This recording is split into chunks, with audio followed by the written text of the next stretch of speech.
26 नवंबर 1930 को कनाडा के अखबार the made in daily journal ने अपने फ्रंट पेज पर एक ऐसी खबर प्रकाशित की जिसने पूरे देश को दहशत में डाल दिया। खबर का शीर्षक था विलेज ऑफ द डेड।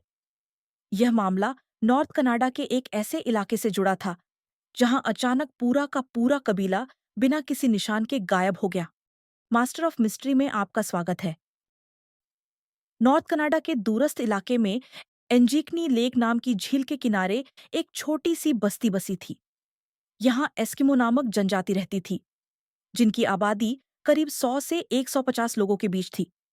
ये लोग झील से मछलियां पकड़कर और आसपास के जंगली जानवरों का शिकार करके अपना जीवन चलाते थे। यह इलाका इतना सुनसान और ठंडा था कि हजारों वर्ग किलोमीटर में केवल कुछ ही इंसानी बस्तियां मौजूद थीं। नवंबर 1930 की एक बेहद ठंडी रात को एक शिकारी जो लेबेल यहाँ शिकार के लिए आया।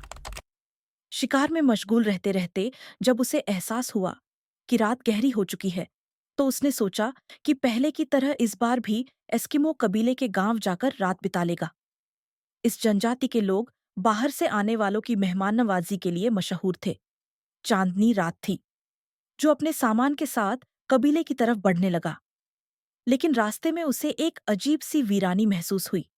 न इंसानों की आवाज, न कुत्तों का भौंकना, केवल उसकी खुद की पदचाप। जबकि आमतौर पर गांव के पास पहुंचने से पहले ही वहां के कुत्तों की आवाज सुनाई देती थी। जब वह करीब पहुंचा तो दूर से झोपड़ियों में जलती आग का धुआं उठता दिखाई दिया। इससे लगा कि लोग घरों में होंगे, लेकिन जैसे ही उसने गांव में कदम रखा, उसके होश उड़ गए। पूरा गांव सुनसान पड़ा था।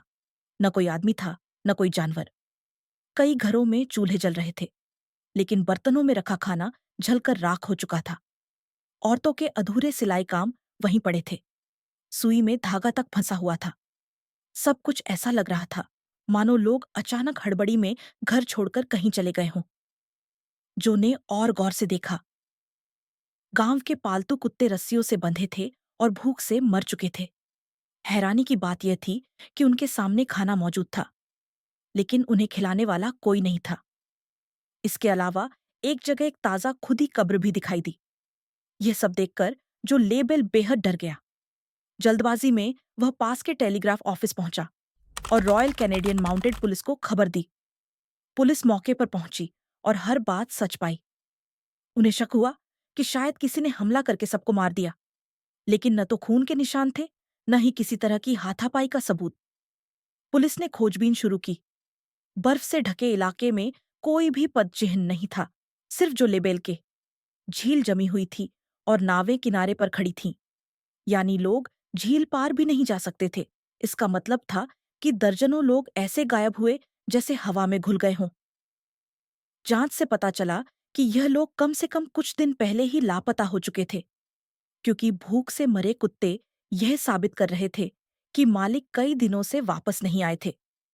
कई महीनों की जांच पड़ताल के बावजूद कोई सुराग नहीं मिला। आखिरकार पुलिस ने इस केस को अनसॉल्व्ड घोषित करके फाइल बंद कर दी। लेकिन रहस्य यहीं खत्म नहीं हुआ। 50 साल बाद 1984 में दो लेखक रॉजर बोर और नाइजेल ब्लंडर ने इस घटना को एलियंस से जोड़ने की कोशिश की। उन्होंने दावा किया कि इस झील के ऊपर कई बार अजीब उड़ने वाली वस्तुएं देखी गई थीं, जो उसी बस्ती की दिशा में जाती थीं। उनके मुताबिक शायद एलियंस पूरी बस्ती के लोगों को अपने साथ ले गए। हालांकि उनके पास कोई ठोस सबूत नहीं था, इसीलिए इस थ्योरी को ज्यादातर लोगों ने नकार दिया। इसके बाद भी इस घटना पर अनगिनत कहानियां और अफवाहें बनी, लेकिन सच्चाई आज तक सामने नहीं आई। लगभग 100 साल बीत जाने के बाद भी यह सवाल अब भी अनुत्तरित है। आखिर एस्किमो कबीले के वे लोग कहाँ गायब हो गए? ऐसा कौन सा राज्य था जिसने पूरे गांव को निगल लिया? यह रहस्य आज तक इतिहास के सबसे बड़े अनसुलझे राज्यों में से एक माना जाता है।